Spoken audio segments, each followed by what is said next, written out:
Okay, here we are, one take. Let's hope we can do it one take. Broadcasting from the high atop of the beautiful pool deck on this beautiful 4th of July day. Simply gorgeous outside. I'd show you the pool, but well, it's kind of got a slight undesirable color to it, which I'm trying to fix up.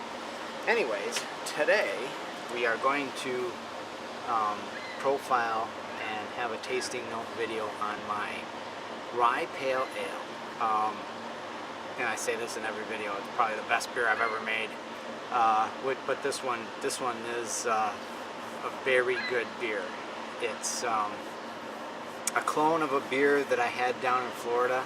I made a previous video of when I brewed this beer about a month ago or so, and anyways, it's very good. I like it. It's well, let's open it up and I'll show you.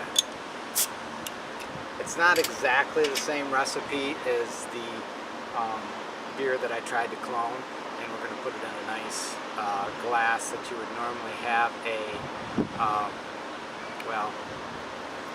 craft beer of this nature. Let's just call it that.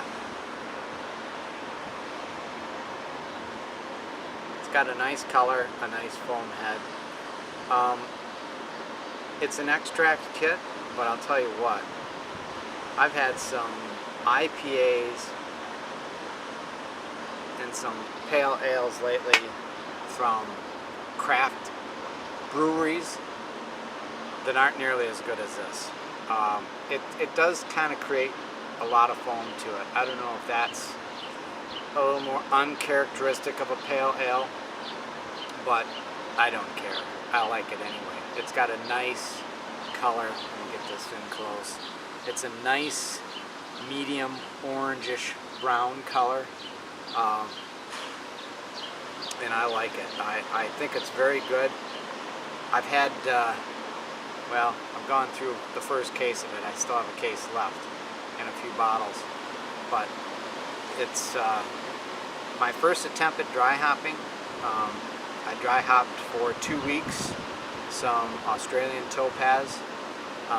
It was called for Amarillo, but they didn't have any. So, but anyways, here goes. Cheers.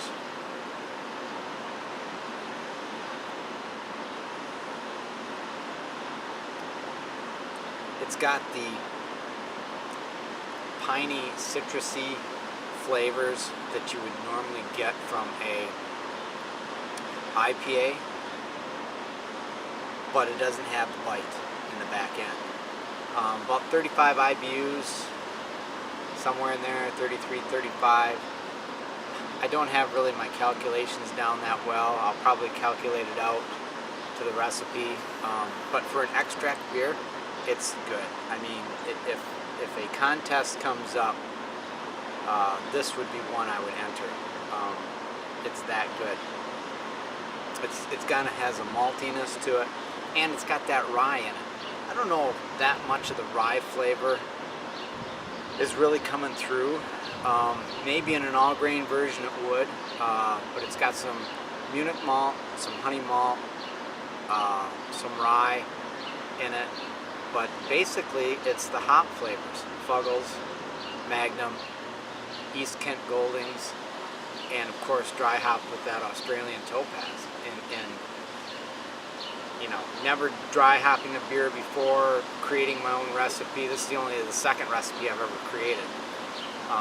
But this one actually turned out to be a well-balanced beer. I need to find someone that is better at critiquing beers than me, because I like all of my beer. Oh, you know, if it's got foam, you know, it's a great beer usually. But anyways, I love this beer. I will make it again. I've got some extra ingredients left over for it, and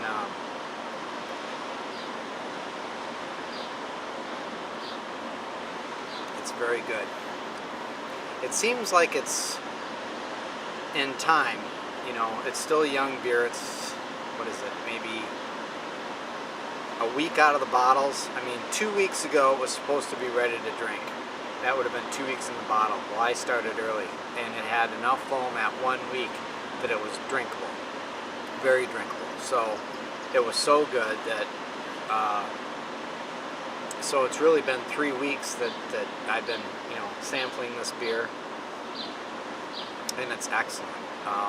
Hopefully you can hear this video over the noise of this building behind me. What you're hearing is the massive air conditioners on the roof. But it's a beautiful building. At least that's what I was told by the architect when they were going to build it. And my response was, it might be beautiful out front, but all I'm ever going to see is the back of it and hear all the noise. But anyways, this is, like I said, it's a very good beer. It's a very well balanced beer, and I don't know if in time I'm going to lose some of that hop character, and maybe the rye will and honey will come through a little bit more. I don't really want to lose the hop character, so if I am going to brew this again, I might increase the Magnum hops slightly in this to I guess last through the time frame of, you know, letting it mellow in the bottle. So, but it's very good. It's got a slight malty character from a pound of Pilsner malt, dry Pilsner malt, and I'm thinking that's where it's coming through from. But it's got very nice. You can see it's got very nice lacing. It's really got a good head retention too. You know, it's good beer. The sun's starting to get into my eyes. So, anyways, this is my Rye Pale Ale. Not too many beers have rye in it. And like I said, it's not overpowering. It's a very well balanced beer. This is one that you could market and sell it, you know, this recipe. It's good stuff. Good stuff. Look at that.